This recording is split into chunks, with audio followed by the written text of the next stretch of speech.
Pronto, está gravando. Então vamos lá. Na aula passada, né, nós falamos sobre é, algumas ferramentas para que pudéssemos, eu estou repassando as ferramentas aqui, para que nós pudéssemos trabalhar um pouco a questão do espaço. Então, a gente começou lá com o mapa, né, com o mapa participativo, mapa falante. Chamei a atenção que isso evoluiu dentro da geografia, da cartografia, porque a gente chama hoje de cartografia social, então vale a pena se aprofundar mais, procurando mais sobre cartografia social na internet. Vários parceiros nossos têm trabalhado nessa perspectiva aí, o pessoal da Fiocruz que trabalha no sul fluminense, na Costa Verde, né? Tem usado bastante esse recurso e tem, né, na página deles, às vezes tem bastante informações sobre, mas a gente foi chamando a atenção, né, que é uma ferramenta que é amplamente usada por agências de desenvolvimento, não só no Brasil, fora do Brasil, África, Ásia e outros cantos. Então a gente mostrou, né, a caminhada transversal, falou um pouquinho sobre o itinerário técnico, né? E aí a gente chegou para falar, começamos a falar, acho que eu fiquei confuso agora com as 4 turmas, sobre a organização social, o diagrama de Venn, né, que a gente usa para entender as relações que positivas e não positivas que possam estar ocorrendo naquela determinada comunidade que nós estamos trabalhando. Então, a gente consegue, através do diagrama de Venn, mapear as organizações, instituições formais e não formais que estão atuando por ali, como que o pessoal dá importância para elas, né? Então, quanto maior o ciclo, mais importante é. Quanto mais central esse ciclo tiver no ciclo da comunidade, mais atuante é. Eu não lembro se eu conversei, mas então a gente trabalha como aqui, né? A gente trabalha atribuindo para cada organização um círculo. Então, quanto maior esse círculo for, mais importante essa organização é para aquela comunidade, no entendimento daquela comunidade. A gente procura identificar essa comunidade através de um círculo grande, por exemplo, esse grandão aqui, né, que eu coloquei aqui. Volta ele, não ficou legal. Esse grandão que eu coloquei aqui. Então, aqui, por exemplo, era a comunidade dos Gonçalves, o bairro dos Gonçalves, em Poço Fundo, né? A gente fez isso no chão, chamei a atenção que a gente passou a fazer diferente, a gente passou a levar para essas dinâmicas os círculos cortados em papel pardo. Então, sugestão que a gente faz, né, para facilitar a dinâmica. Corta lá, pega 3 tampas de panela de tamanhos diferentes, uma grande, uma média, uma pequena, e aí a gente corta lá uns 10 círculos grandes, uns 10 médios, uns 10 pequenos, e o pessoal vai, então, elencar as organizações que vêm à mente deles inicialmente. Então, foi a Emater, foi a Comissão Pastoral da Terra, foi a associação, foi a cooperativa, a prefeitura. Não se prenda nisso, porque podem surgir outras durante o processo. Eu não estou preocupado com a formalidade do desenho em si, e sim o que eu consigo fazer com que as pessoas expressem naquele processo ali, né? Falem naquele processo, escrevam uma forma se expressa naquele processo, né? Que é a dinâmica do diagrama de Venn. E aí começa, né? As pessoas vão começar a atribuir peso, na verdade. A Emater ela é pequenininha. Não, eu acho que ela é maior, porque ela faz isso, faz aquilo, faz aquilo. Então, eu não sei mais, né? Por exemplo, nessa dinâmica aqui que eu estava presente, as pessoas foram colocar a Emater para fora da sala, porque eles foram criticar que o técnico da Emater só estava naquele local só vinha aquele local, né? Eles até brincaram, quando o Fiatzinho da Emater passa em cima do morro ali, as galinhas saem tudo correndo para se esconder no porão das casas, e as traíras vão tudo para o fundo das lagoas. Por que isso? É porque o técnico da Emater só veio aqui para tomar cachaça, pescar traíra e levar a galinha caipira, né? E aí, nisso, a gente percebeu que as mulheres que estavam presentes naquela dinâmica fizeram uma expressão meio contestatória. Aí a gente insistiu com elas, por que não? E elas vão falar, olha, o técnico, o agrônomo da Emater, não é uma pessoa de fato presente com a gente, ele só vem aqui por interesse e tal. Mas a bem-estar social da Emater, né? Ela não, ela está sempre presente com a gente, ela participa de muita reunião, nos dá muitos cursos, inclusive ela tem chamado a atenção para a gente do que hoje, essa é uma expressão que eu vou usar aqui agora, que a gente chama de dupla jornada de trabalho, né? Ela é uma pessoa que chama atenção que nós, mulheres, trabalhamos na roça, mas trabalhamos em casa também, então nós temos uma sobrecarga de trabalho, e isso significa que os nossos filhos ficam desguarnecidos, e inclusive ela tem chamado a atenção da importância de ter creches rurais. Olha que loucura, que legal, né? Que loucura no bom sentido, que bacana, né? Que excelente técnica da Emater que era essa técnica lá presente, né? Isso eu estou falando em 1994, não estou falando agora. Eu estou falando há 30 anos atrás, sabe? Então, ou Ô, seja, essa Robson, pessoa... Oi, deixa eu fazer uma pergunta para você. Esses trabalhos que você tem mostrado, né? Vocês chegaram como tipo uma assessoria da universidade, convidada por organizações que já estavam fazendo um trabalho de base nessas localidades, né? No caso aí seria a igreja. então, esse caso aqui específico, que foi o primeiro que a gente fez, acontece o quê? Quando estudantes ainda, isso lá na década de 1980, nós criamos participei do início do que a gente chama de movimento da agroecologia, a gente chamava de agricultura alternativa, e nós criamos um grupo de agricultura alternativa na universidade, assim como o Piracicaba tem. O mais antigo que a gente tem diagnosticado é o de Piracicaba, o segundo mais antigo diagnosticado é o da Rural do Rio de Janeiro, o GAI, mas nós criamos um lá também, que depois se desfez, depois fez de novo, ok? Mas aí, quando a gente estava formando, nós criamos uma organização não governamental, chamava CEDAPA, Centro de Desenvolvimento Alternativo e Participação Popular. E esse CEDAPA trabalhava assessorando movimentos de agricultores familiares do sul de Minas, principalmente ligados à Federação dos Trabalhadores da Agricultura de Minas Gerais, a FETAEM. Então, a gente começou a fazer, né, voluntariamente esse tipo de trabalho. Aí, quando a gente começou a fazer isso, nós conhecemos uma outra instituição que está presente até hoje, chamado Centro de Assessoria Sindical e Popular Sapucaí, ligado à Igreja Católica e Luterana, também luterana, mas principalmente a Igreja Católica, ligada à Pastoral da Terra, que fica numa cidade chamada Pouso Alegre, que é uma cidade grande no sul de Minas, a segunda maior cidade do sul de Minas. Isso porque, né, a gente acabou tendo um contato muito estreito exatamente com os padres da Teologia da Libertação que atuavam na Comissão Pastoral da Terra na região. Desde a nossa formação da graduação, a gente teve uma influência muito forte desse segmento na formação nossa como engenheiros agrônomos. Então, tinha um padre no sul de Minas, chamado Padre Justino, que inclusive ele é considerado como um dos precursores desse movimento chamado agroecologia para a gente hoje. Né? Existe até a FAPEMIG, que é a empresa de pesquisa agropecuária, a Fundação de Pesquisa Agropecuária de Minas Gerais, dá um prêmio Padre Justino para essas iniciativas, inclusive, né? O Justino tem uma memória dele dentro da articulação de agroecologia, né? Existe uma menção para ele. O Justino foi muito importante na formação nossa. Então, esse grupo aí, o que acontece? Eu trabalhei, o meu primeiro emprego como professor foi em Machado. E Machado é vizinho de Poço Fundo, então eu conhecia esses agricultores, a gente trabalhava com eles, diretamente com eles, a gente participava das reuniões né, do Centro de Assessoria Sindical Sapucaí. E aí, nessas reuniões, eles demandam isso para a gente, né? Que eles queriam entender melhor o que estava acontecendo com eles. Originalmente, como eu disse, era só com café e com fumo.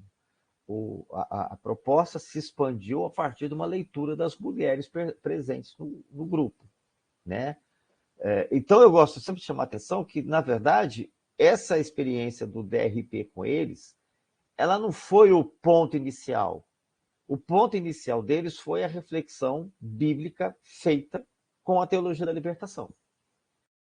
E eu falo mais, Adriana, das experiências que eu conheço exitosas, e eu vou mostrar algumas aqui, exitosas, quando eu falo exitosas, porque elas se configuraram em estruturas econômicas, sociais, que se sustentaram, inclusive, nesse período caótico que a gente teve aí, desses 6 anos. Né? Então, essas experiências que eu conheço como exitosas, elas não são experiências originárias de atividades, iniciativas governamentais. Elas são experiências que se originaram a partir de iniciativas populares, principalmente iniciativas ligadas à Comissão Pastoral da Terra. Tá? Eu, inclusive, isso me deixa, de certa maneira, meio cético quando o Estado, quando o governo, mesmo que seja um governo popular, ele toma essa iniciativa.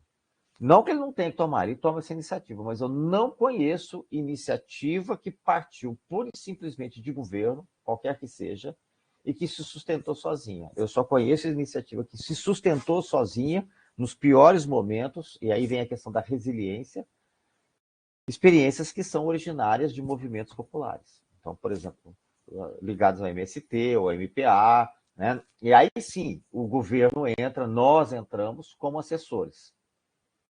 Mas essas experiências, em termos de organização inicial, ou seja, em termos de alicerce, elas têm uma origem de movimento social. Tá?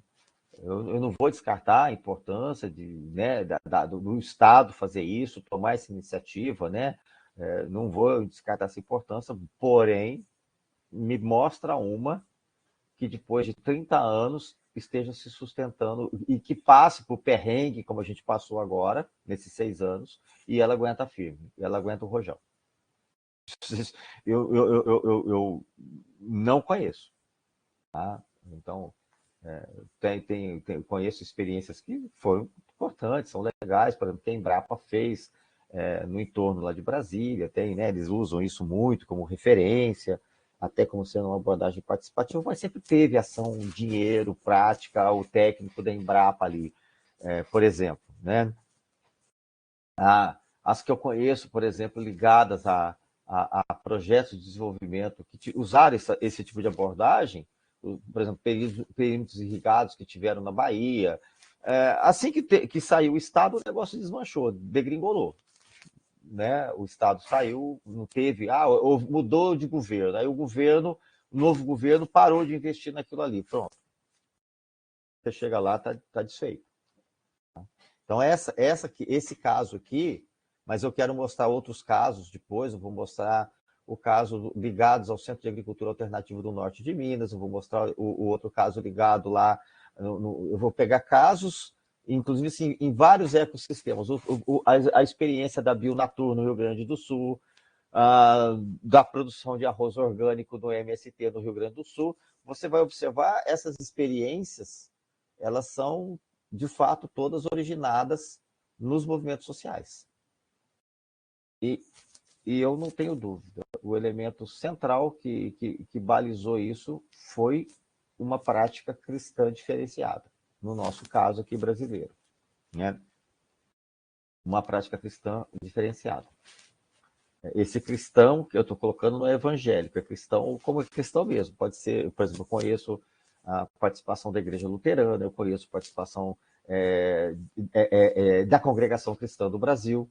É impressionante a permeabilidade que a Congregação Cristã do Brasil tem no meio rural. E aí você vai encontrar regiões onde que ela é marcante a atuação crítica dela. É interessante isso, né? Batista também tem um segmento da Igreja Batista presbiteriana que são progressistas, né? Assim como tem na Igreja Católica também, os conservadores e os progressistas, né? A gente vê isso aqui, assim. Quando você vai lá você vai pegar a experiência lá da Navidânia, né? Da Vandana Shiva na Índia, a origem daquilo é uma prática religiosa lá dentro deles também, né? Eu até como fui muitos anos cético, um marxista ortodoxo, para mim sempre foi contraditório encontrar no centro dessas experiências a religiosidade, a mística. Né? Eu falei que quando agora que eu vou aposentar, quero retornar nesses lugares todos que eu passei e foram muitos, e ver o que aconteceu, né? E como ficou essa mística, até por conta desse avanço desse neopentecostalado, como é que essa mística ficou? Que a gente começou a perceber isso, até dentro de locais onde a Igreja Católica era forte, com a ascensão da renovação carismática, começou a ter racha. Começou a ter rachas poderosos, fracionando os grupos e tudo mais. Bem, só relembrando aqui. Então, a gente usa isso aqui, eu peguei esse caso porque eu estava próximo, então, né, a gente usa esse artifício dos círculos, né, maiores, menores, para que as pessoas atribuam o valor que eles dão. Não significa que seja o nosso valor. Eu estou querendo que eles reflitam sobre isso aí, mas que eles mostrem também para a gente, né, como que eles estão percebendo as instituições. Então, por exemplo, o caso aqui da Emater, deixa eu tirar a bolinha aqui. O caso da Emater, para mim foi um emblemático. Olha, o técnico agrônomo não está atuante.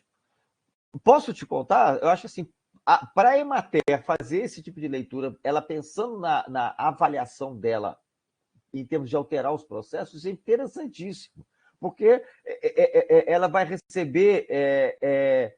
receber uma informação de qualidade de que aquele técnico, daquela forma, não está correspondendo aos anseios e necessidades daquele grupo social. Então, eu não sei se eu comentei nessa turma, a própria Danone, na França, usa esse tipo de abordagem para ver como seus funcionários estão vendo as estruturas dela interna, né?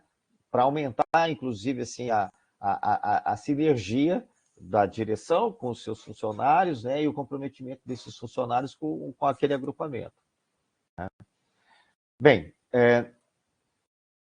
então, aqui, eles foram fazendo isso aqui e nos chamou a atenção, por exemplo, no caso que a Associação dos Pequenos Produtores, que era o nome que tinha, né, a atual Copifam, cooperativa, ela chamava Associação dos Pequenos Produtores Familiares de Poço Fundo, ela ficou fora da comunidade e pequena.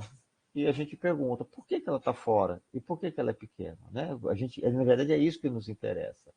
Bom, ela está fora porque as reuniões que ela faz é lá na cidade, durante a noite, nós trabalhamos o dia inteiro, nós não temos transporte para lá tão simples, algumas pessoas tinham, outras não tinham. Então, a gente sair daqui da roça e ir para a cidade fazer uma reunião à noite, voltar depois, tarde da noite, é muito difícil, a gente vai pegar no outro dia de cedo trabalho. Então, essa era uma questão, vamos dizer assim, operacional, né? Funcional, operacional, que distanciava as pessoas de ir conhecer, participar da associação. Naquele momento, ela tinha 26 associados, né? Nós levamos esse tipo de informação para o coletivo, e esse tipo de informação apareceu nos 7 bairros que a gente usou a ferramenta. E a postura, então, da direção da associação foi, olha, nós vamos mudar, nós vamos nos aproximar, então é uma questão operacional, vamos fazer as reuniões nos bairros agora, vamos rodar, vamos fazer um rodízio, vamos nos dividir, vamos nos aproximar, né? Então isso de fato funcionou. Esse tipo de situação, ela é super comum, inclusive com as cooperativas que fazem reuniões na cidade, à noite, então você tem um distanciamento imenso da direção da cooperativa do que a prática dela, né? Então as pessoas, inclusive, não conseguem perceber, os agricultores não conseguem perceber o que é o sentido da cooperativa. Isso está reportado em várias bibliografias sobre cooperativismo no Brasil e a não compreensão do cooperativismo no Brasil, né? Então há esse distanciamento. No caso aqui, eles mudaram. Eu vou passar um videozinho sobre eles, que está no Globo Rural, e você vai ver que o Globo Rural começa exatamente com uma reunião no bairro, à noite, né? O Adalto lá no bairro, à noite, reunido com as pessoas. Essa passou a ser uma prática corrente deles, e isso fez com que a instituição se aproximasse bem. Mas tinha uma outra questão que era de fundo, mais profunda, que era a imagem que eles tinham que a associação era uma extensão do PT. Por quê? Porque todo mundo, dessas 26 famílias que estavam ali, inclusive os que estavam na direção da associação, todos faziam parte do PT. A verdade é que a gente era tão pouco que todo mundo estava em tudo que era lugar. E essa era uma coisa difícil de engolir, né? Muito difícil de engolir. É, e isso foi difícil de processar, até o ponto que eles tomaram a coragem de dizer o seguinte: então vamos fazer o seguinte, vamos separar, né? Quem estiver na direção da associação não vai estar na direção do Partido dos Trabalhadores do município, em Poço Fundo. Para mim, isso foi chocante, foi duro de engolir. E eles tiveram a coragem de fazer isso, fizeram, acenderam. Detalhe, depois eles ganharam a prefeitura de Poço Fundo e nunca mais perderam. Acho que estão na oitava gestão seguida lá. Eles ganharam, e hoje é muito claro isso, sabe? Que a cooperativa que hoje só surgiu, cresceu, graças a políticas públicas que, inclusive, foram desenvolvidas pelo PT e tudo mais. Tal. O primeiro prefeito eleito, inclusive lá, o Renato, foi até me orientado de doutorado lá em Lavras, no programa que eu trabalhava, e uma figura, ele era professor do Instituto Federal, né? Tinha sido, inclusive, diretor lá da Escola Agrotécnica de Machado, e inclusive era um cara conservador e que veio para o nosso lado, né? Depois que ele foi vendo os efeitos desse trabalho, né? E aí, né? Até hoje a gente é muito amigo e tal. Inclusive já ofereceram várias vezes a gente organizar estudantes da Rural para conhecer essa experiência. Ele falou: Robson, a gente hospeda o pessoal na agrotécnica, no Instituto Federal em Machado, a gente hospeda o pessoal ali, a gente vai conhecer essas experiências em loco.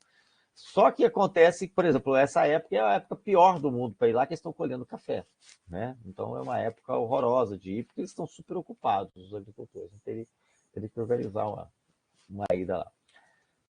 Tem uma outra informação nessa história toda, eu nunca esqueci essa informação. Imagina só, eu estou fazendo isso aqui, nós fazemos isso aqui em 7 bairros, eu pego 7 diagramas de Venn feitos, por exemplo, e tem uma informação que está contida por não estar aí. Qual que é? Olha só, tem Emater, tem partido, tem associação de bairro, associação dos pequenos produtores, a Pastoral da Terra, Sindicato Trabalhador Rural, Sindicato Rural, Cooperativa, Prefeitura, Igreja. E o que não está aí? Mas é uma informação para a gente importante. O que não está aí? Eu estou fazendo isso. Eu cheguei lá, na Praça da Cidade, com um ônibus da Universidade Federal de A Lavras. universidade. Gente, foi tão engraçado, porque os alunos que estavam com a gente, né, que trabalham, o professor falou, mas não estão aparecendo. Eu falei, pois é, não estão aparecendo. Por quê? E nós estávamos trabalhando, nós, o Robson, o Jovino, o Edgar, eram professores, o Marcos Afonso Ortiz. Na época, o Marcos não era professor de Lavras, era da UNB. Mas a Delisete, que era a nutricionista do restaurante, sempre esteve com a gente, trabalhando com a questão de cozinha alternativa. Tinham vários professores e sempre teve alunos que participavam do movimento de agricultura alternativa com a gente. E nós não estamos ali. E Olha, detalhe. Fala, Adriana. eu vou chutar, tá bom? Eu tenho duas hipóteses. Ou é porque vocês estão muito próximos do grupo, ou porque eles não chegam a considerar a participação como um desses elementos aí do diagrama, que estão vindo só pontualmente fazer uma atividade, ou vocês estão tão próximos que eles consideram pertencentes ao grupo deles. Então, Isso aconteceu comigo. não, o fato é o seguinte, na verdade, a universidade nunca esteve lá. Quem estava lá éramos nós, que sempre estivemos com eles. A universidade como instituição, efetivamente, a universidade como instituição, fazendo ela isso, um programa de extensão universitária dela, fazia porque os palhaços aqui estavam lá no final de semana, se dispunha a sair no sábado às 5 horas da manhã, 4 horas da manhã, montar num ônibus e ir para lá, para passar o final de semana hospedado na casa pastoral, fazendo comida, limpando banheiro e fazendo essas coisas. Nós no coletivo, inclusive eles. A gente sempre fez isso. Então, é a mesma coisa quando a gente está aqui na Rural fazendo esse trabalho. A Rural não está lá, ela não tem isso institucionalizado, né? E isso foi interessante, sabe por quê? Isso trouxe à tona uma outra questão para a gente. Nessa época, não era a UFLA ainda, era a Exal, ela tinha um programa, ela tinha um convênio com a TV Globo, na verdade, com o setor da Globo que trabalha com o interior de São Paulo e o interior de Minas Gerais, que chama EPTV, né? Eu acho que lá em Piracicaba deve ser IPTV também, lá naquela região, né? É, É assim. e, é? E É aí, IPTV. tinha uma vinheta que chamava assim, Minuto do Campo. Esse trem foi um sucesso, esse trau do Minuto do Campo. Na verdade, não era um minuto, era 15 segundos, né? 15 segundos, 30 segundos, tal. Que entrava no intervalo comercial, e aí a UFLA, a EFSAL, fazia esse Minuto do Campo, em parceria com a IPTV, e tinha uma dica. No café, quando acontece isso, você usa tal coisa. Então, era assim, isso virou uma badalação, tudo que era congresso que tinha, né? Tinha o Congresso Brasileiro de Marketing Rural, da Administração Rural, a Sociologia Rural, só se falava do Minuto do Campo, porque aquilo virou um furdúncio, né? Então, nossa, que iniciativa diferente, bacana. Então, assim, em termos de extensão rural massal, era o que tinha. Tiro no pé. A gente descobriu que era um grande tiro no pé, né? Por quê? Por que, então, por exemplo, a universidade não aparecia aí como sendo importante para ter o Minuto do Campo? Cadê o Minuto do Campo aí? Alguém já assistiu TV por satélite na roça? De alguém de vocês aí? Já teve assim, assistindo TV por satélite no meio rural? Acontece que quando tem intervalo comercial. Uai, caiu o trem aqui, o que aconteceu? O que eu fiz? Caiu a internet. Alô, alô? Mas estamos ouvindo você. É Estamos ouvindo engraçado, você deu uma queda aqui. Então, acontece que quando tem um Não, intervalo comercial. saiu só. Agora voltou, era só a Tá. sua imagem que saiu. Mas apareceu uma mensagem que tinha caído aqui. Quando tem intervalo comercial, você tem, nesse espaço de 1 minuto de intervalo que tem na TV, 30 segundos é nacional. Esse 30 segundos nacional passa para o país inteiro. E 30 segundos é regional. Então, esse regional só passa aonde tem a transmissão regional. Acontece que quem está na roça, que usa satélite, ele pega a transmissão nacional. Esses 30 segundos fica neutro a tela, não tem nada. Então, quando entrava o tal do Minuto do Campo, o povo da roça não via o Minuto do Campo, porque ele usa a antena de satélite, ele pegava a transmissão do satélite. Só via o Minuto do Campo quem estava na cidade. A gente foi descobrir que era um tiro no pé estranho, que na verdade o povo da roça nunca tinha visto o Minuto do Campo na roça, só via quando estava na cidade. Mas aí, Adriano, eu faço assim, eu tenho uma admiração muito grande pela Universidade Federal de Pilatos. Quando eles se deram conta disso, eles foram na Receita Federal, em Varginha, e conseguiram ganhar um transmissor de rádio.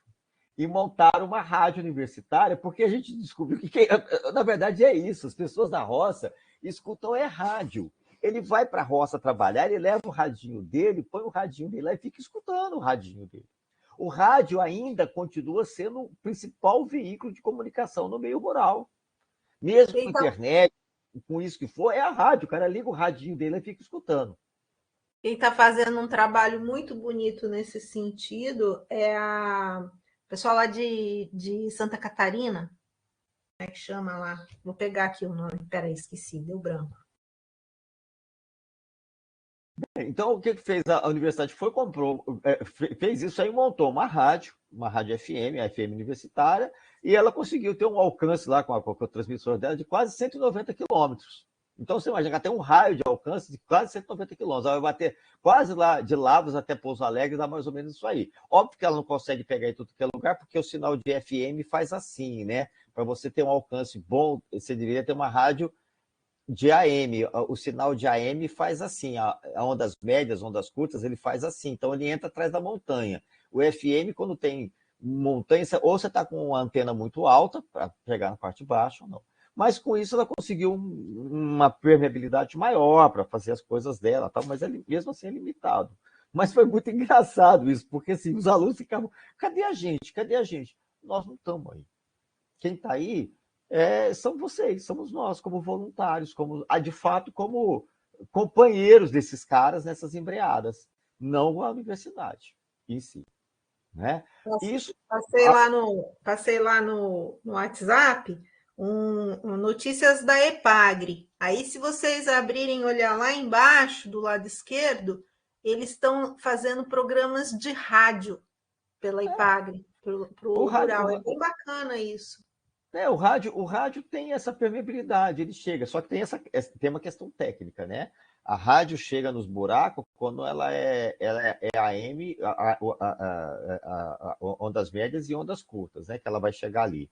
A FM chega, mas ela chega com a qualidade melhor de som e tudo mais, mas ela chega quando está num lugar muito fundo, ela não chega, porque se tiver um morro na frente, segura o sinal. A gente aí em Seropédica vê isso, você não consegue escutar várias rádios do Rio de Janeiro, porque tem um maciço na frente, então o sinal não chega para a gente. Aí você sobe a Serra das Araras, por exemplo, a JBFM, você tem locais em Seropédica que você não escuta a JBFM. Quando você começa a subir a Serra das Araras, você escuta, porque o sinal passou por cima da barreira física que existe do transmissor para lá.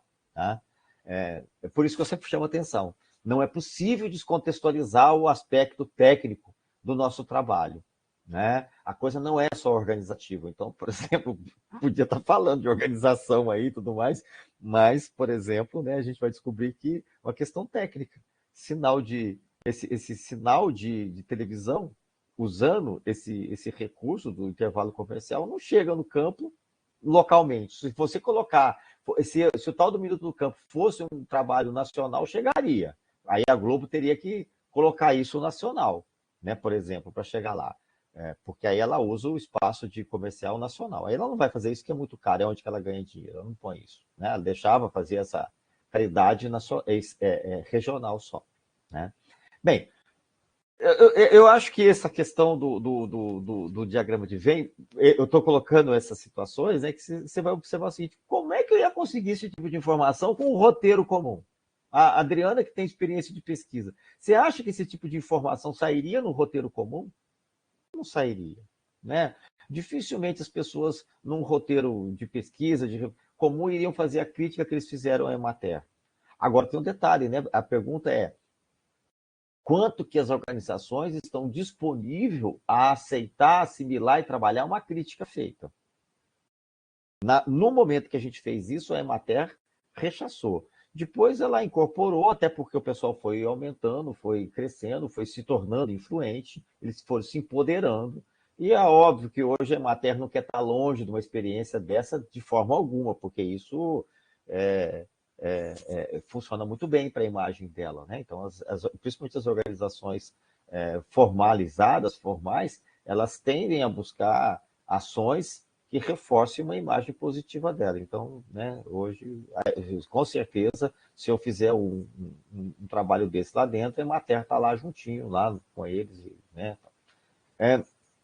Qualitativamente é muito eficiente, né, Robson? É Porque o papel dela, uma informação. você poderia criar uma escala, vamos dizer assim, né, de proximidade. Quanto para você, de 1 a 10, não sei Ah, se mas, lá não, está perto ou não. mas Mas aí as assim pessoas. eles listam aquilo que está realmente, que vem à memória deles, né? Não é você que fez uma listagem das organizações que eles acham ou que não acham, né? Deixa de achar. Eles é que lançam aí o que é importante para eles ou não, né? Então, Não, e eu outra acho que coisa, qualitativamente é bem eficiente e quando você está rápido. nesse, quando você está nesse coletivo, você se sente confiante de falar coisas que você não falaria individualmente.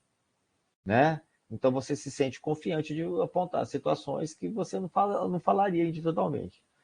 A gente fez um monte disso aí, e teve uma situação, depois eu estava lembrando, essa história da igreja aqui no meio, né? Eu acho que eu tenho até uma fotografada. A gente estava lá no noroeste de Minas, não, já usando a metodologia, não dessa perspectiva de uma participação espontânea, né, de empoderamento, mas aconteceu que o pessoal da Engenharia Florestal de Lavras tinha aprovado um projeto grande, imenso, no CNPq, e que foi muito bacana esse projeto deles, e isso rende frutos até hoje lá, de trabalhar, de fazer um levantamento do uso de fauna e flora do Cerrado por populações do Cerrado.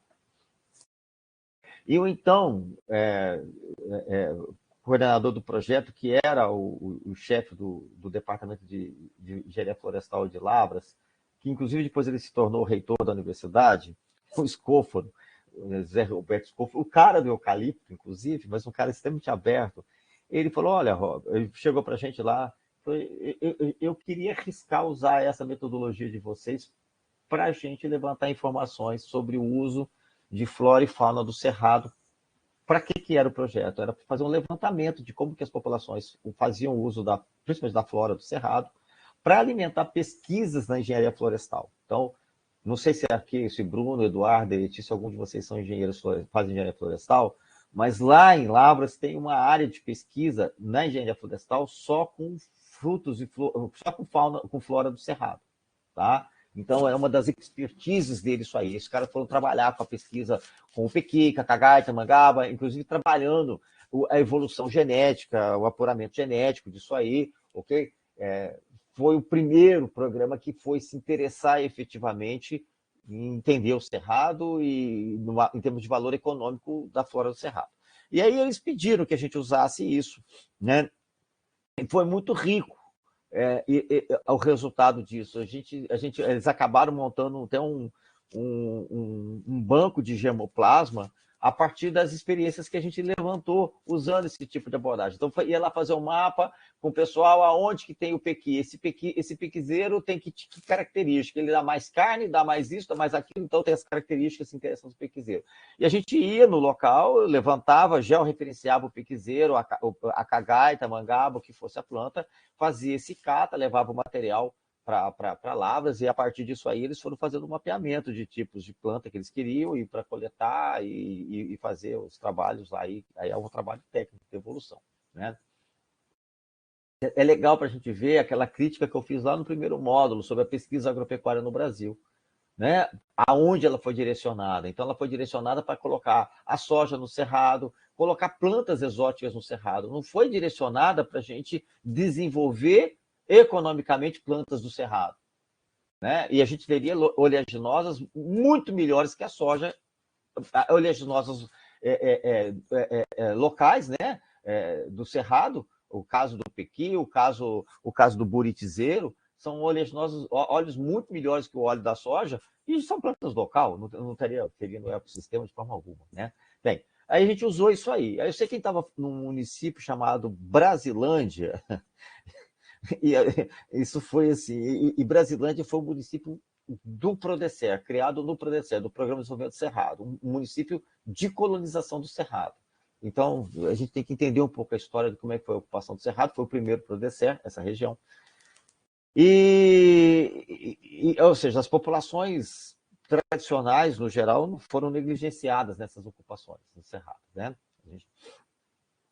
E aí, assim, tinha um técnico na Emater, e ele que estava nos guiando, e ele só nos levava para os locais que era. Eu conhecia Brasilândia, que eu já trabalhava lá há algum tempo com o projeto Lumiar, mas ele só nos indicava locais assim da agricultura moderna, e as pessoas faziam uso da flora do Cerrado. A gente queria pessoas que fizessem uso da flora do Cerrado para nos indicar o que eles usavam, como que usavam, que planta usavam e tal.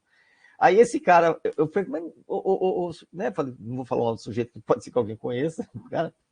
Né? Não tem ninguém. Ah, Robson, só tem aqueles pretos vagabundo lá na beirada do Paracatu. Eu falei, como é que é?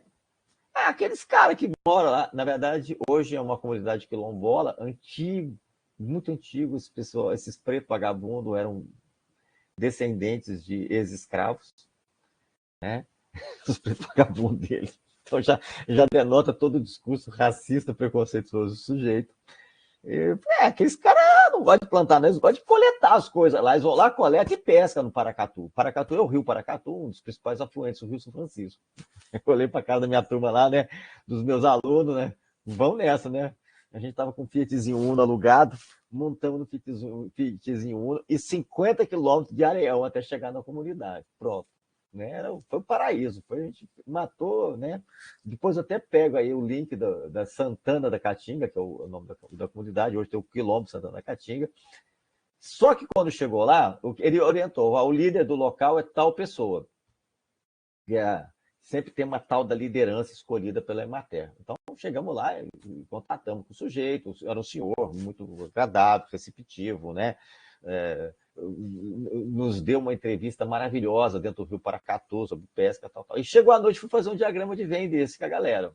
Um treco imposto, que a gente chegou lá para fazer e fomos fazer, até para compreender. E quando eu comecei a fazer isso, acho que tem uma fotografia, os vídeos bateram a fotografia. Eu entrei, acho que na maior enrascada da minha vida usando essa história aqui. Foi quando eu comecei a acreditar em Deus. Por quê? Porque na hora que eu estava fazendo isso lá, citar a igreja. Aí eu fui lá e coloquei a igreja, pimba, a igreja. Aí começou, era noite, né? Começou um nhanhanhã no grupo lá. Falei, o que está acontecendo? Não, porque essa aí é a igreja católica. Eu falei, por quê? Não, porque nós não somos católicos. Nós somos evangélicos. Aí surgiu no diagrama, vem duas igrejas no meio, uma católica e uma evangélica. E começou a virar uma guerra santa. Aí começou, porque essa faz isso, não foi, começou a virar guerra santa. Eu falei, puta que pariu, desculpa ter um chuva. O que eu arranjei? Eu arranjei uma guerra santa aqui. Caramba, que fria. E agora? E eu fiquei, juro, fiquei assim, olhando, como é que eu vou resolver? Começou a ter um ranca-rabo entre eles lá. Eu falei, e agora? Meu Deus do céu. Aí levantou uma senhora negra, forte, né? Típica daquela região, fortuna, né? Ela levantou lá do fundo da sala e veio para minha frente. Eu falei, eu vou apanhar. Ela vai dar um papo em mim, pelo que eu criei aqui, né? Não era isso que eu queria. Ela chegou, eu estava usando o quadro da sala, era uma sala de aula, estava usando o quadro da sala de aula para fazer isso aí. Ela veio e falou, você dá licença, professor? Me chamou de professor. Tem uma raiva que me chama de professor, vocês não têm noção. Ela, deixa eu dar licença, professor. Pegou o giz da minha mão. Eu falei, e agora? Quando ela pegou o giz da minha mão, ela fez assim. Era para expandir aqui, tá? Ela juntou as duas igrejas e deu um sermão. Que não era a igreja dos protestantes, não era a igreja dos católicos, era a igreja de Jesus Cristo, que assim, um dos sermões mais lindos que eu já escutei até hoje, que Jesus não fazia essa diferença, isso, aquilo, e que a gente devia ter vergonha na cara de estar mostrando essas diferenças para os outros, porque nós não. Aí eu bati o olho e todo mundo calou e ficou quietinho escutando ela. Então, o que isso nos trouxe de informação? Que, na verdade, aquele senhor, ele era uma liderança, mas uma liderança para a questão produtiva, para a questão operacional produtiva da comunidade. E que a liderança política, vamos dizer assim, efetiva, que unia aquele grupo, era essa senhora, não era ele. Então, se a gente precisasse identificar ali um interlocutor para essas questões, não poderia se desconsiderar nunca ela. Isso nos remete a uma reflexão sobre liderança nessas comunidades, né? Que geralmente a gente atribui a liderança, foi comum isso durante muito do trabalho da Emater, né, da extensão rural, a liderança produtiva. E é sempre o homem. Quando eu pego aquela imagem do jipinho, o técnico e a bem-estar social, e o técnico conversando com o homem na família, eu estou ali já pressupondo que esse cara é o líder. E não é. Não é bem assim. Não é bem assim que funciona. Né? Precisou desse trabalho, de se aprender muito, não esse caso aqui, a gente trabalhar, e aí vem a sociologia como instrumento para a gente, né? A gente entender que essa liderança, ela não é tão operacional assim, né? Ela não é tão clara assim, não é o homem que decide. Isso, assim, a minha vida mostrou que muitas vezes a gente colocava uma situação para ser debatida no grupo e o pessoal não respondia aquilo ali. Só ia responder na outra reunião. Por quê? Porque eles levam para casa e vão conversar o casal. E vão decidir o casal. E aí eles voltam com a postura deles. Né? Então, eu até me vejo isso aqui, é importante a gente, na prática da extensão, ter claro que essa liderança não é tão explícita e tão técnico-produtiva assim. Ela passa por um aspecto subjetivo das famílias ali dentro. Nesse caso, ficou nítido que a principal liderança organizativa, ali, depois isso, essa é uma região que eu trabalhava no Projeto Lumiar, eu voltei lá várias vezes, era nítido que ela era uma figura central quando se queria discutir a organização daquela comunidade. Se você queria discutir a questão técnico-produtiva, discutir como é que vai plantar milho, qualquer coisa, era com aquele senhor. Mas ela era a matriarca do treco ali. Provavelmente o meu amigo técnico da Emater nunca tinha notado isso aí. Até a gente passou para ele, depois, como eu voltava sempre lá, me hospedava, à noite a gente ia para o hotel, tomava cerveja, ele falou, cara, mudou totalmente a minha abordagem com isso aí. Ele falou, pois é, né, camarada, a gente vai vivendo e aprendendo. São coisas que a gente não aprende na escola, sabe, Adriana? Né? A gente não aprende na escola, a gente aprende levando lambada, né? A gente aprende apanhando no campo, tá? Mas fica aqui o alerta para vocês, né, nos seus futuros trabalhos, que a gente tem que estar aberto para essa coisa. De novo. Maravilhoso, Robson, é muita experiência, muita observação, muito conhecimento para chegar nessas reflexões aí, nessas conclusões. Isso daí leva a gente muito adiante ter um papo que nem esse que a gente está tendo hoje aqui, sabe? Para você chegar nessas conclusões demora muito tempo, muito tempo. Então, mas tem outra coisa, Adriano, demora até passa de ter a sorte de viver uma situação dessa e essa coisa fica clara. Agora, o que nos chama a atenção é como que essa ferramenta, o diagrama de Venn, nos possibilitou observar isso. Provavelmente, se não tivesse usando ele, não tivesse acontecido essa situação, porque ele possibilitou a gente ver isso, essa duplicidade, aparentemente, da religiosidade ali dentro, né? Teria passado despercebido, eu talvez não teria aprendido isso, né? A gente, não só eu, né? Todo o grupo que estava ali dentro, né? Que não teria percebido isso aí. E teve outras coisas que apareceram disso aí, se a gente for pegando, foram aparecendo, né? Ao longo disso aí, né? E que essa ferramenta, que eu considero ela riquíssima, quando a gente põe na cabeça que o que interessa não é o desenho, e sim o que ele possibilita as pessoas falarem, que eu estava dizendo do DRP, das ferramentas do DRP. O que me interessa não são os mapas, as caminhadas, a parte gráfica dele. A parte gráfica tem o sentido, como eu disse, como um jogo vivencial, para que as pessoas se expressem, né? Apareçam ali dentro coisas que comumente não iriam aparecer. Robson, e uma coisa muito importante que você falou é sobre para que fazer isso daí, né? Então, assim, essa coisa que você disse é o importante é o empoderamento dessas pessoas. Quer dizer, quando você faz um instrumento desse, né, ele não serve para simplesmente assim, para você está ali coletando informações para resolver alguma coisa, algum problema, fazer uma pesquisa, né? Mas essa coisa de ser uma ferramenta que possibilita que aquelas pessoas façam a reflexão delas, né? E se empoderem, né? Melhorar a organização delas. Eles se apropriam desse conhecimento, dessa reflexão sobre a própria vida deles, né? Sobre a própria localidade deles. Então, isso daí é um diferencial que talvez outros métodos não possibilitariam, né? Então, Adriana, essa é a minha crítica a esse método também. Porque quando e eu acho que é uma crítica, não é uma crítica destrutiva, mas quando o governo se apropriou dele, desse tipo de ferramenta que vem desde o Fernando Henrique Cardoso, o governo se apropria para fazer a leitura que ele quer fazer, que ele precisa fazer daquela realidade. Ele não está se apropriando disso para criar.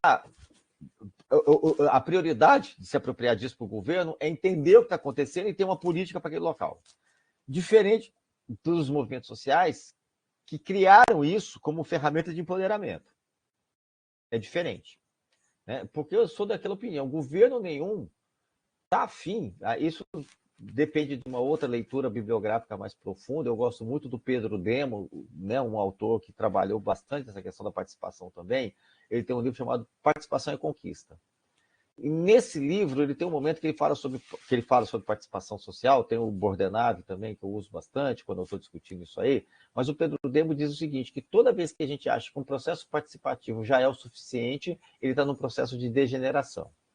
E que quem empodera vai estar sempre limitando esse empoderamento, porque quem empodera fala, eu vou criar um processo de empoderamento. Vem o Banco Mundial e vai falar que vai fazer um processo de empoderamento, vai usar essas ferramentas para empoderar agricultores e coisas do tipo. Quem empodera vai empoderar com o limite. Qual que é o limite? Que não me tire meu poder. Né? Então eu te empodero até um certo tanto. Né? Eu não quero que tire meu poder. O verbo em inglês é empowerment. Né? Na perspectiva que a gente trabalha, o verbo está no gerúndio, empowering. Então, quem busca poder não busca com limite. Quem busca poder busca para enfrentar o lado que oprime. Então, os movimentos sociais usam isso numa perspectiva de gerúndio, empowering. Né? Não de empoderamento, não numa coisa dada. Pronto, eu te empodero até tanto. Então,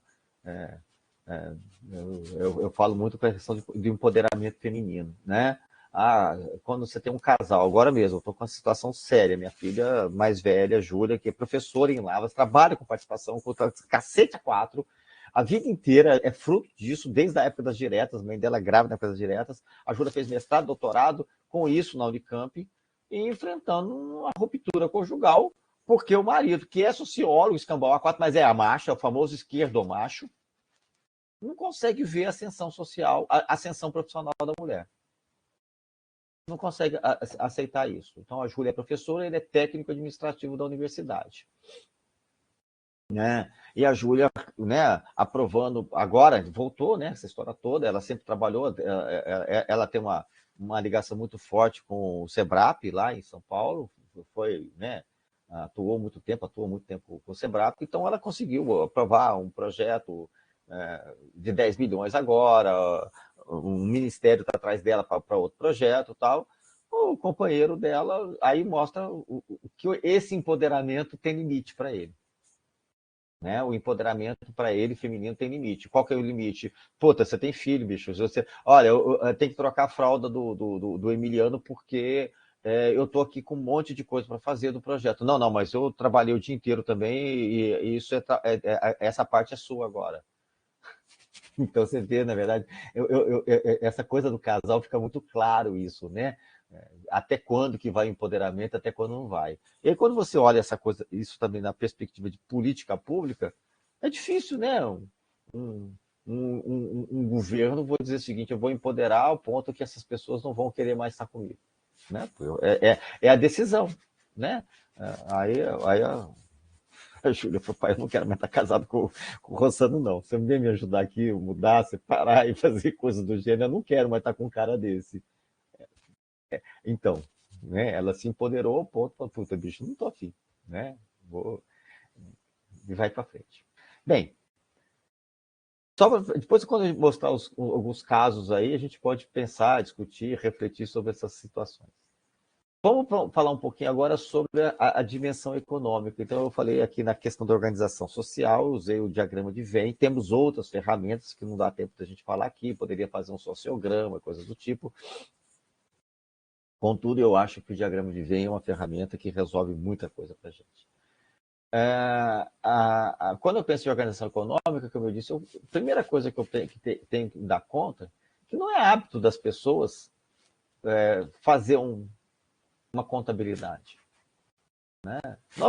Nem nós temos formação superior, a gente costuma fazer isso. Quanto mais agricultores. E, historicamente, a gente trabalha com agricultores que não tiveram acesso à educação formal. Se você vai numa fazenda do agronegócio, o cara tem um contador que faz isso para ele lá. Né? Mas a agricultura familiar não tem essa ferramenta, não tem isso aí. Então, o primeiro passo que a gente faz é tentar trazer para eles a importância de fazer essa contabilidade. Ih, Robson, mas ele não tem isso, não tem nada disso anotado. Pois é, não tem. Então, a gente originalmente começa a trabalhar com as ferramentas, como eu disse, gráficas, né, bem elementares aqui dentro. A gente, por exemplo, aqui trabalhou com eles num primeiro momento, e eu já fiz isso na África e tudo mais, a gente trabalhou com eles num primeiro momento, com o que eles tinham na mão. Por exemplo, grão de café. Estamos colhendo café. Então, acho que até eu mostrei lá naquele cartilinho, a gente sentado no chão, no terreiro de café, provavelmente fazendo uma matriz dessa. Então, essa aqui é uma matriz de custos deles. Aí definimos com eles lá algumas variáveis, mão de obra, insumo, né, trato cultural, área ocupada e o resultado lá, receita e despesa. Pegamos com eles ali 4 atividades econômicas que eles tinham na unidade de produção: banana, café, fumo e gado. Né? E aí a gente precisa dar um ponto inicial. Olha, nós vamos fazer, botamos um monte de grãozinho de café ali, é o que tem. Qual que é a atividade que vocês fazem que gasta mais mão de obra? Eles apontaram que era o café e botaram um tanto de grãozinho de café para o café. Então tá, esse bolo aqui é café. Agora, qual que é que você gasta menos?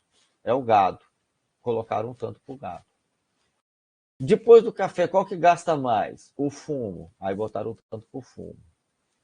Depois do gado, qual que gasta menos? A banana. Colocaram um tanto para banana. E aí você pode perguntar para eles se está bom essa relação, se acha que é mais ou menos. Aí começa a ficar claro na cabeça deles que existe uma relação. Até essa é como se fosse um mapa mental, né, feito ali colocado. Eles começam a observar o que gasta mais, o que gasta menos. E a gente vai fazer isso para insumo, o que eles chamaram de trato cultural, que seriam outros gastos que eles teriam lá, a área ocupada, e aí eles chegam a um balanço. Né? Olha, apesar da receita com café ser alto, a despesa com café é alta também, ou seja, esse lucro é pequeno aqui, na verdade. Quando eu tiro a despesa com a receita, sobra pouco. Né?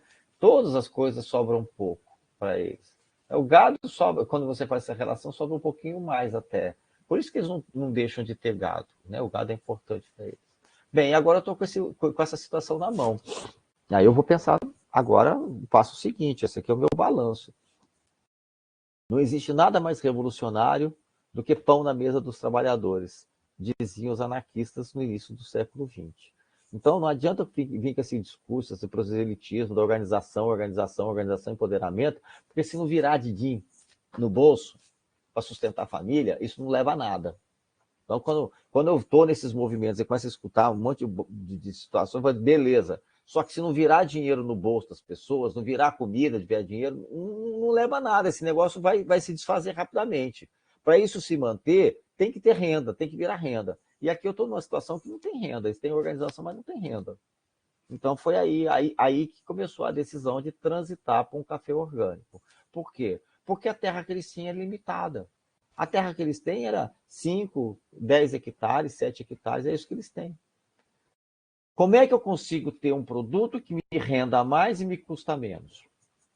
Aí veio nós, sim, assessoria técnica. Olha, só que não tinha café orgânico ainda como tem hoje. A gente não conhecia café orgânico. Olha só, um treco que vai vender mais caro, que vai ter mais valor no mercado, um debate meio complicado para a gente, né?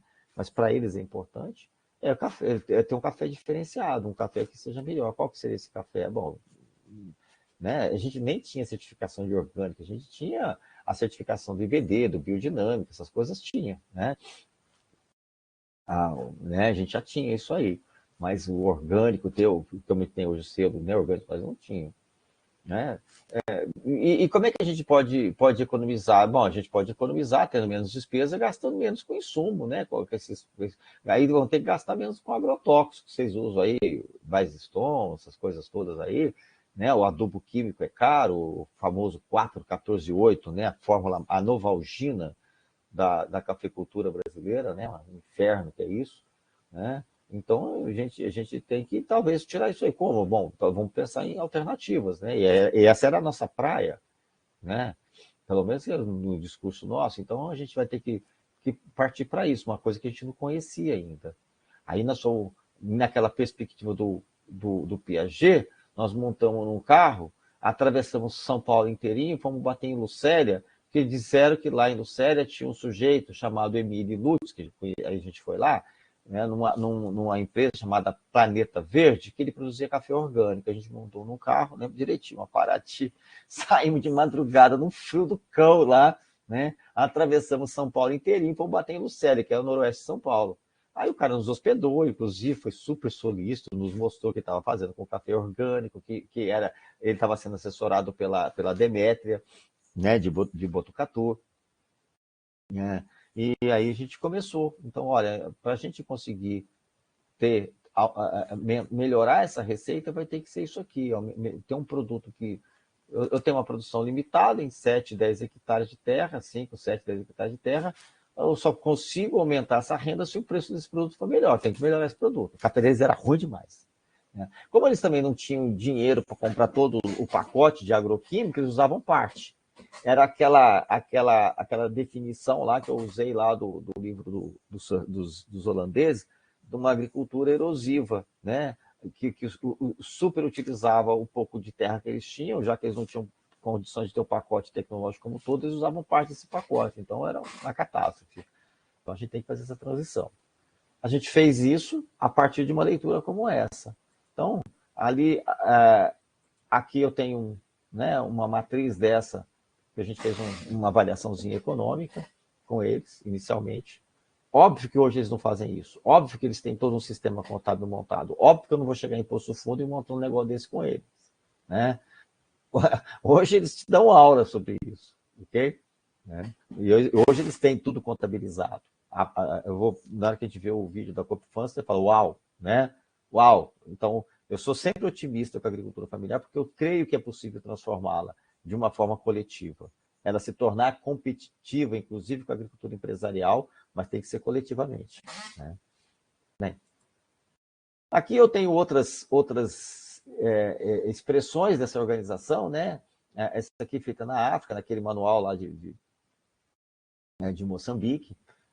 Então, assim, o que usa para comida, o que usa para venda. Aí assim, o que é resistente à seca, o que é resistente à doença, à peste, né? Qual que é o melhor para fazer o cultivo, Sacha, cultivo. Aí a gente comparou mandioca, abóbora, feijão inhemda, batata doce, arroz, milho, mapira. Mas, Robson, milho na África, sim, mandioca na África, sim, foram os portugueses que levaram para lá.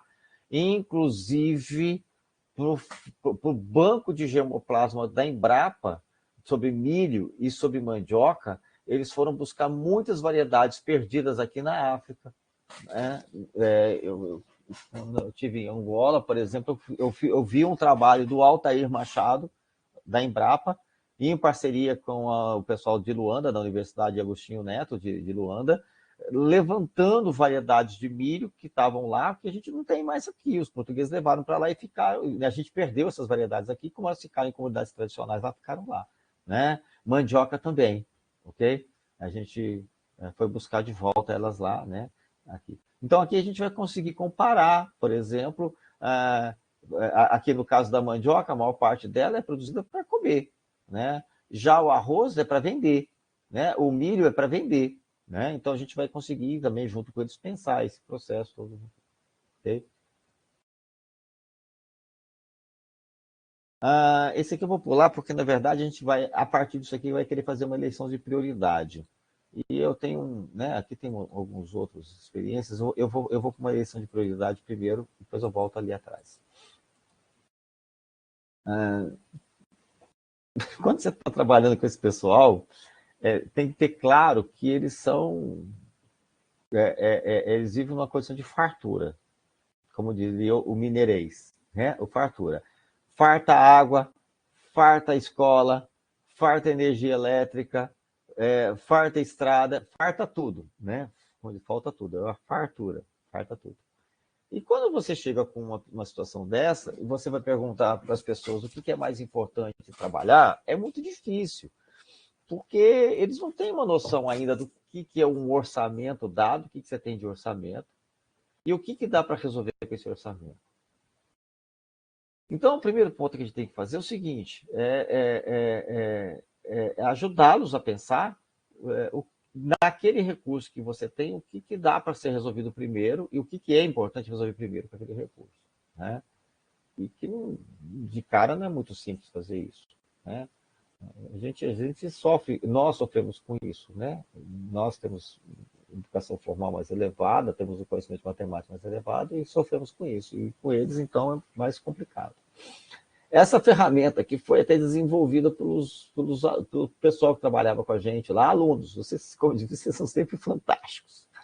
A gente estava trabalhando naquele Pronaf Infraestrutura, que era aquele programa do governo do Fernando Henrique Cardoso, que ia $600 mil para os municípios de agricultura familiar investir em infraestrutura. E aí a gente tinha que definir onde a gente vai botar esse dinheiro, né? E o que é importante?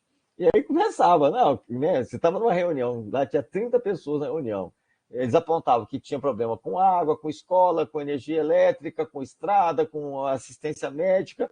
Se você perguntava assim, quem acha que tem que investir em água? 30 levantava a mão.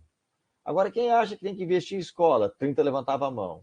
Quem acha que tem que investir em estrada? 30 levantava a mão. Quem acha que tem que investir em saúde? 29 levantava a mão. E aí, por que não foi 30? Porque um saiu para o banheiro. Se tivesse ali, ia ser também.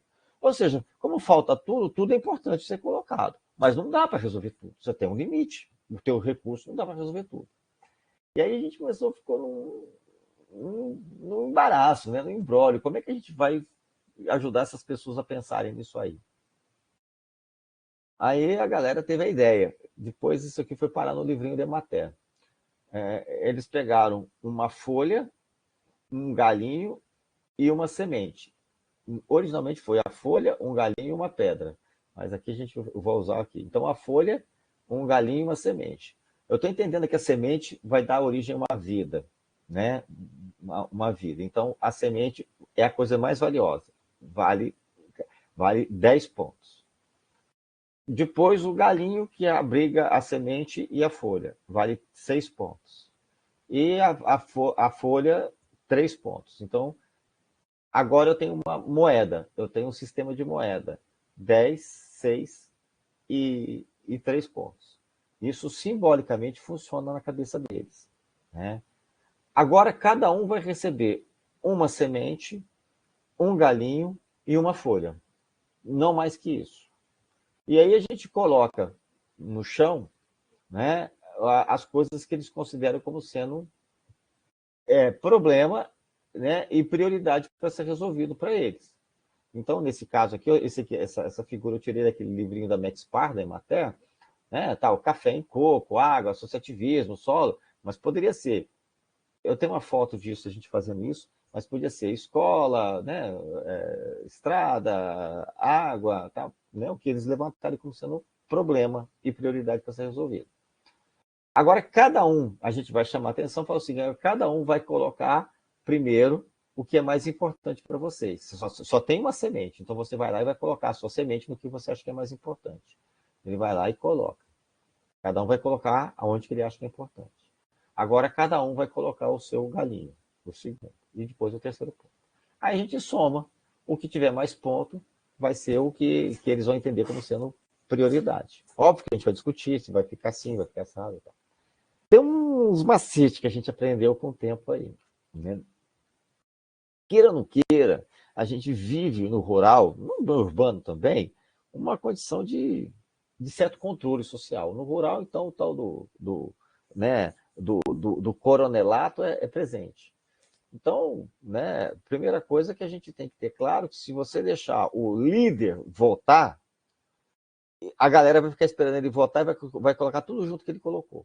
Então, né, o cara lá que é o fazendeiro ali, o cara que tem mais terra, naquela condição do counter development lá, né, que eu tratei lá no início, se você deixar ele votar, ele vai, onde que ele colocar, vai todo mundo colocar atrás dele, né, vai seguir o mestre. Então você tem que tirar esse cara da jogada. Mas você não pode tirar esse cara da jogada, tipo assim, se você não vota. O que a gente começou a fazer é o seguinte, chamar esse cara para coordenar o processo. Então, ele que vai dar, então ele vai se sentir importante. Uau, sou eu que vou coordenar. Então, eu que vou falar agora aonde cada um vai votar. Mas ele não vai votar, ele não vai votar TDI. Né? Então, ele fica de fora, mas se achando que está de dentro. Né? A gente tira o cara de processo, porque assim a gente ele não vai colocar folhinha, galinho, o que for ali dentro. Esse é um ponto. A outra coisa que a gente aprendeu nesse tipo de processo é separar homem de mulher. Porque senão a mulher fica esperando o marido votar para votar junto com ele. Então a gente faz uma eleição de prioridade com mulher, uma eleição de prioridade com homem. Né? A gente separa, porque senão Ah, Robson, mas isso é uma relação machista. É isso que tem lá, bicho. E minha intenção ao longo do tempo é ajudar essas mulheres a romper essa relação machista. Então, vamos separar os dois ali agora. Não é separar o casal, não, mas vamos separar. Por quê? Porque o que é prioridade para homem é prioridade diferente do que é prioridade de mulher. A gente tem um monte de estudos mostrando, inclusive, que as mulheres tendem a ser muito mais estratégicas em investimento do que os homens. Os trabalhos do Banco Grameen, né, que vai originar essa divisão de investimento por gênero, inclusive Bolsa Família, vai nesse sentido. O Pronaf, por exemplo, também ia nesse sentido, né? Claro, o Hamoud lá, quando ele começa lá o que vai ser o Banco Grameen, ele começa emprestando dinheiro para mulheres. Ele vai perceber o seguinte, que as mulheres tendem a pensar, pegar algum dinheiro para investimento. Vocês já ouviram falar do Banco Grameen? Eduardo e Letícia, já ouviram falar disso ou não? Não, acho que não. Não, né? Eu vou depois colocar um link. Inclusive, o cara que funda o Banco Grameen era um professor universitário, né, em Bangladesh. Bangladesh, acho que ele era. E depois ele ganha até o Nobel de Economia. Né? É o banqueiro dos pobres, ele é conhecido, ficou conhecido assim, porque ele começa a emprestar dinheiro pequeno, microcrédito, quando você fala de microcrédito, você vai parar no Banco Grameen. E uma mulher emprestou um dinheiro para ela comprar uma máquina de costura, e ela vai lá e começa a costurar, ganha o dinheiro e paga ele e tal. Aí daqui a pouco ela já está com uma confecção, que ela vai comprando mais máquinas de costura, e ele percebe que esse pequeno crédito, esse microcrédito, tem um efeito de crescer economicamente muito interessante. Né? E aí ele cria o Banco Grameen.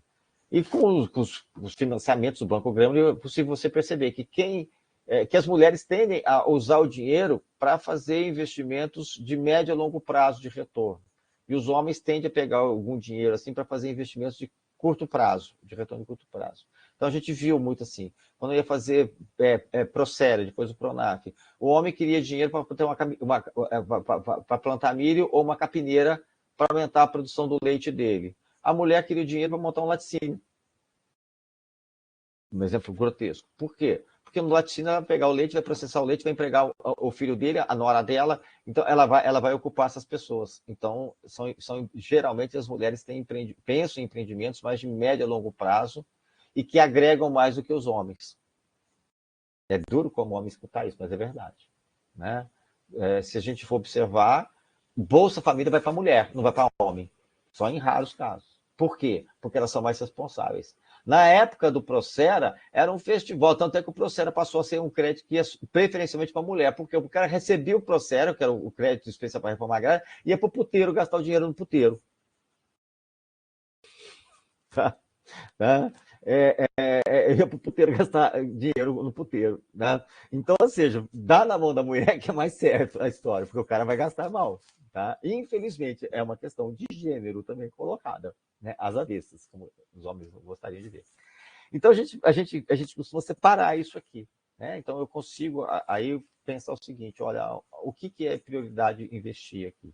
Se eu fizer lá, misturar produção com bem-estar social, dinheiro para investir em vaca, em café, em trator, dinheiro para investir em escola, creche, estrada, água, os homens vão votar, e não vou discutir que eles estão errados, porque também precisa investir em trator, vaca e tudo mais, mas as mulheres vão ter a tendência de votar numa questão de priorizar uma questão que envolva a família em si.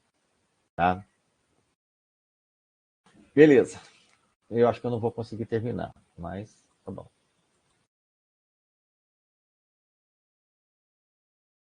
Bom, então, rapidamente, né, a gente apresentou ali a questão econômica.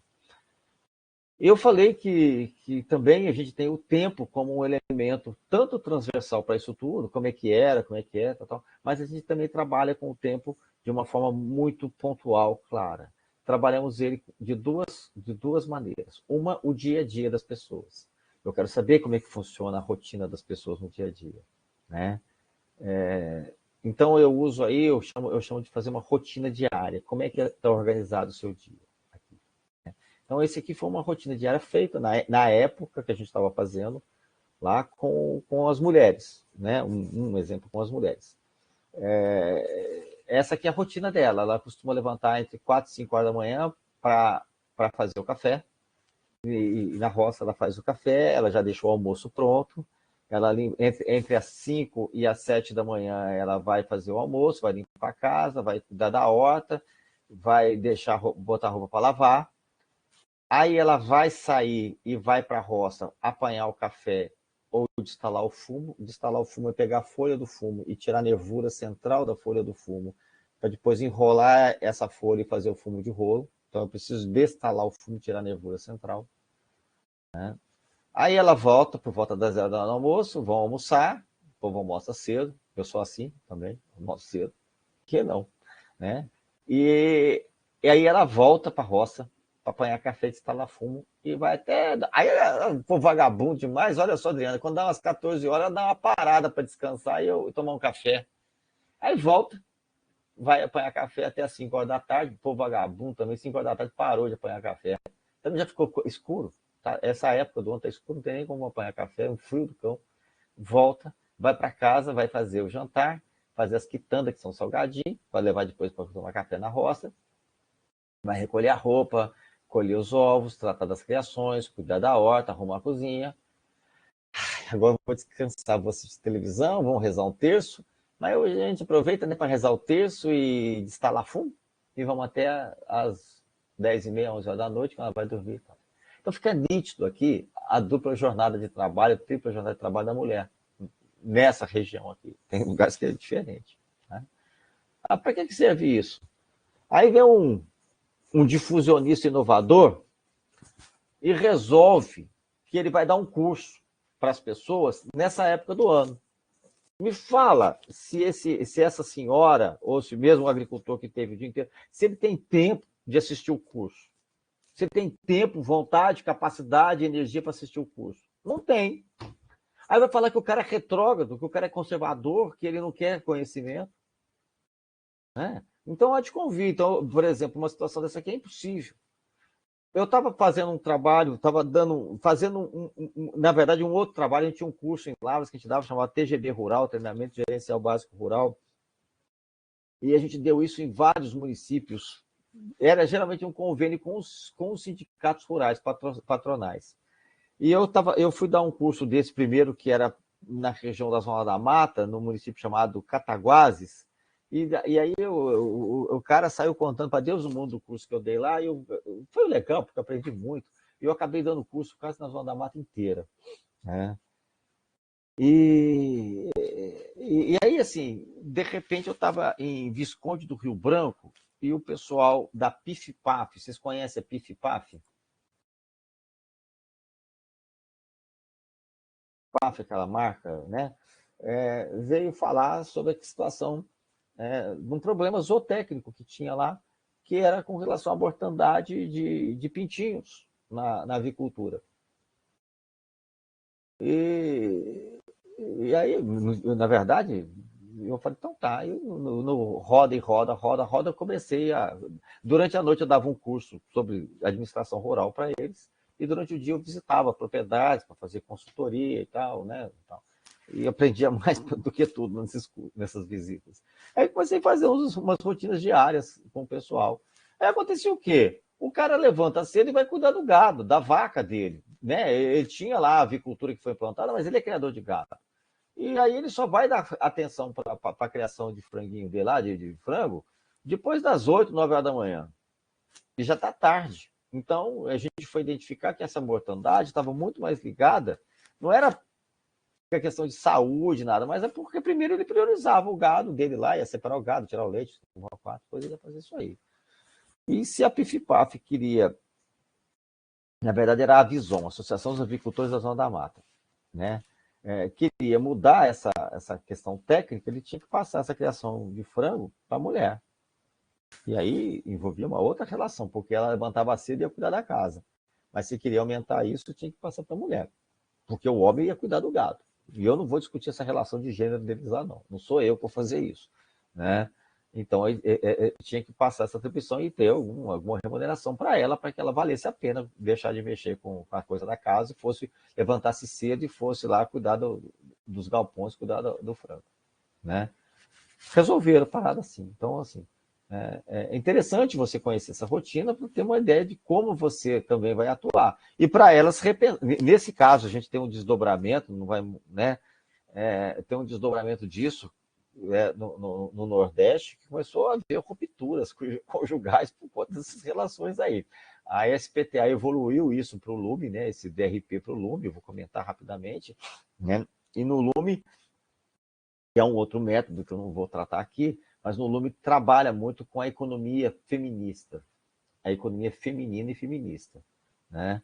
Então a gente vai identificando nesse processo o trabalho da mulher, que não é contabilizado, no geral, na unidade de produção, né? Olha só, essa mulher trabalha pra cacete, isso não foi contabilizado, no geral, né? Não entra naquelas continhas.